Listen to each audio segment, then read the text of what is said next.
నమస్తే. Welcome to Abhi unfold. ప్రపంచంలోనే అతిపెద్ద ఇతిహాసమేది? కళ్ళు మూసుకుని చెప్పేయొచ్చు. మహాభారతం. మరి ఈ మహాభారతాన్ని మనకు అందించింది ఎవరు? వేదవ్యాసుడు. రాసింది ఎవరు?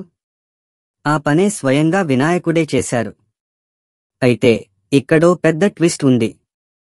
మహాభారతం రాసేటప్పుడు గణేశుడు ఒక్క క్షణం కూడా ఆగకుండా ఎందుకు రాశారు? ఆగితే ఏమవుతుంది?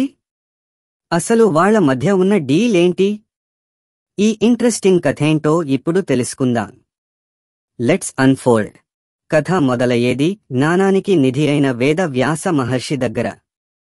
వ్యాసుల వారికి ఈ మహాభారత కథ అంతా తెలుసు. ఒక్క మాటలో చెప్పాలంటే ఆయన మనసులో లక్షల శ్లోకాలు, వేల పాత్రలు, అద్భుతమైన సంఘటనలతో కూడిన ఒక సినిమా సిద్ధంగా ఉంది. కానీ సమస్య ఏంటంటే ఆ కథను ఆయన నోటి నుండి చెప్పడానికి, దాన్ని పుస్తకంలో రాయడానికి ఒకే స్పీడ్ కావాలి. రాయడానికి ఆగుదామంటే ఆయన మనసులోని గొప్ప ఆలోచనల ప్రవాహం ఆగిపోతుంది. అప్పుడు ఆయనకు ఒక తెలివైన లేఖకుడు అవసరం వచ్చింది. వెంటనే వ్యాస మహర్షి బ్రహ్మదేవుడిని ఆశ్రయించారు. బ్రహ్మదేవుడు నవ్వుతూ, వ్యాసా, ఈ అద్భుతమైన పనికి ఒక్కరు మాత్రమే న్యాయం చేయగలరు. ఆయనే విఘ్న నివారకుడు, బుద్ధికి దేవుడైన గణేశుడు అని సలహా ఇచ్చారు. వ్యాసుడు వెంటనే గణేశుడి కోసం తపస్సు చేశారు. అప్పుడు మన ప్రియమైన గణపయ్య ప్రత్యక్షమయ్యారు. వ్యాసుడు, స్వామీ, ఈ మహాభారత గాథ రాయడానికి మీరు నాకు సహాయం చేయాలి అని అడిగారు. సరే, రాస్తాను. కానీ నాదొక కండిషన్. నేను ఒక్కసారి రాయడం మొదలుపెడితే మీరు ఒక్క క్షణం కూడా ఆగకుండా కథను చెబుతూనే ఉండాలి. మీరు ఎక్కడ ఆగిపోయినా నేను రాయడం వెంటనే ఆపేస్తాను అని ఖరాఖండిగా చెప్పారు. గణేశుడు ఎంత వేగంగా రాయగలరో తెలిసిన వ్యాసుడు చిరునవ్వుతో, సరే, నేను ఆగకుండా చెబుతాను. కాని నాదొక చిన్న కండిషన్. మీరు ఏ శ్లోకం రాసినా దాన్ని పూర్తిగా అర్థం చేసుకున్న తరువాతే రాయాలి.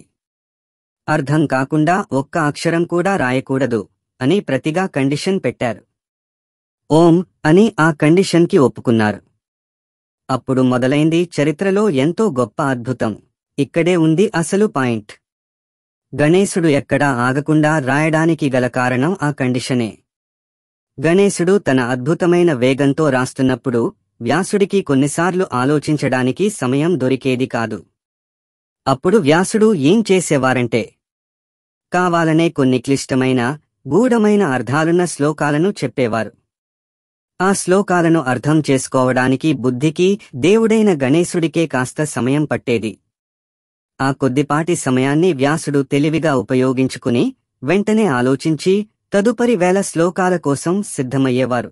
ఈ కంటిన్యూస్ రైటింగ్ స్పీడ్కి నిదర్శనంగా మరో సంఘటన కూడా ఉంది. కథ రాస్తున్నప్పుడు గణేశుడు ఉపయోగించే లేఖని, పెన్ను ఆ వేగానికి తట్టుకోలేక మధ్యలో విరిగిపోయింది. కాని తన కండిషన్ ప్రకారం ఆగకూడదు కదా, అందుకే గణేశుడు ఒక్క క్షణం కూడా ఆలోచించకుండా తన కుడిదంతాన్ని విరిచి దాన్ని పెన్నుగా వాడుతూ రాయడం కొనసాగించారు. అందుకే ఆయనకు ఏకదంతుడు అనే పేరు కూడా వచ్చింది. నిజంగా ఇది ఎంత గొప్ప త్యాగం! తమ లక్ష్యం కోసం తమకు ఇష్టమైన దాన్ని వదులుకోవడానికి కూడా సిద్ధపడడం అంటే ఇదే. చూశారుగా మిత్రులారా, వ్యాస మహర్షి యొక్క జ్ఞానం, రచనా వేగం.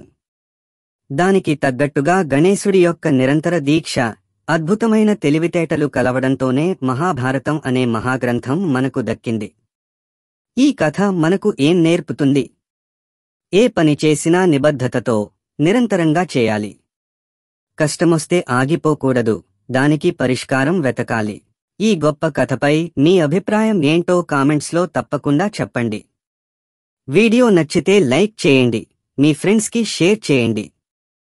ఇలాంటి అద్భుతమైన కథలు ఇంకా చూడాలంటే వెంటనే మన ఛానల్ని సబ్స్క్రైబ్ చేసుకోండి.